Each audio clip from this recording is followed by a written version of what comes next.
Can you speak on how trail running has made you a faster runner, if at all, during your last so many years of making that transition or adding that to your training programs? There's two components of trail running that I think will make you a faster runner, and it has to do with resilience and strength.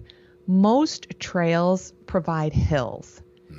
And not to say that all do, but most trails that I run provide hills. And when you're running up or downhill, you're working on endurance, strength, speed, as well as skill. And so when you're working on all those components just over the course of a trail run, you will become a more efficient runner. When you're in a more efficient runner, you will be a faster runner. When you add the component of strength in the form of hills, strength precedes speed. So you will, you want to make sure you're doing this strength work, this hill work, to translate that into speed, but you also have to do the speed work as well. You can't just assume just because you're doing all hills that you're actually going to be fast. Because if you only do trail running, your pace actually is going to slow down due to the nature of the hills and the grades and just the terrain, the rocks, the roots, and everything that's in your way.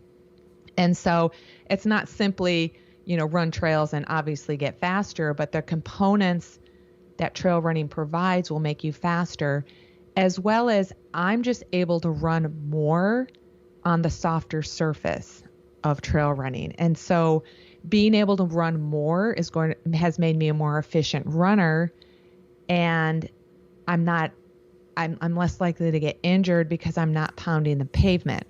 And so, I'm someone who's a master's athlete with just about 30 years experience running.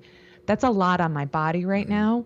And so I really appreciate, the thought of like going on a 10-mile run on a pavement, or really any miles on the pavement, makes me just like cringe. I don't want to do it, but I'll take a, 10, 20 mile run on a trail any day because of the impact is less on my body. Even though the terrain is more difficult because of the hills, it's just so much better for your body to run on softer surfaces.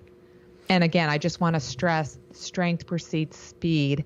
And that's why I attribute all the trail running and all the hills I've done helps me when I'm ready to kind of hit the speed work in the form of strides or fartleks or track workouts. My body is more resilient and better able to handle the speed work volume, or speed work more intensity. My body's better able to handle that intensity. And so I'm faster. What are the trade-offs of how much it beats you up versus the recovery you get from not pounding the pavement? And I say this because of Xterras. I've done a couple of Xterras, and they're about Olympic distance, but you are just tired as can be after you've done that trail running and that mountain biking. Even though it's not hard pavement running, you're having these bursts of speed, the acceleration, deceleration. Your body is adjusting to the variety of terrain. And so your legs are your whole body feels like it's gone over twice the distance, but it hasn't. Right. So I don't know the answer to the question. I think about that all the time. I still think running on softer surface, even if you just run on softer surface and it's uphill the whole way, it's like straight up for miles and straight down for miles. I still think that's better. If you have the correct technique, especially running downhill, than it is if you did that same comparison of incline and decline on pavement. So we want to make sure we're comparing, the terrain on pavement comparing to the terrain on trail. Okay. Yeah. So if you ran an Xterra course with, let's say, 1,000 feet of elevation gain and loss over a 10K, and you compare that to a road race with 1,000 feet of elevation gain and loss on the road, you're going to recover better after the trail run, even though the trail run might take you 10 to 15 minutes longer. Yeah. The recovery and the impact on your body is going to be less than if you ran at the same intensity effort on the road. So it might be the impact on your muscles versus the impact on your joints. Your muscles are getting more beat up on the trail versus your joints getting beat up on their hard surface. Yes. That's what I feel like, why I feel so, I'm just exhausted. Physically, I'm exhausted, but my joints aren't as beat up as they would have been on pavement. Yeah, exactly. And now's the time. Again, we're doing this in November. I think now's the time if athletes haven't experienced any type of trail running or hiking. Trail running and hiking to me go hand in hand. I incorporate both.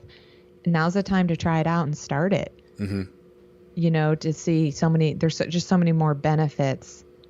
But you just have to accept, and some athletes aren't able to accept that you're going to be slower on the trails, even on a flat trail, just due to the nature of the terrain and the rocks and the roots and everything that you're trying to manage. Got it.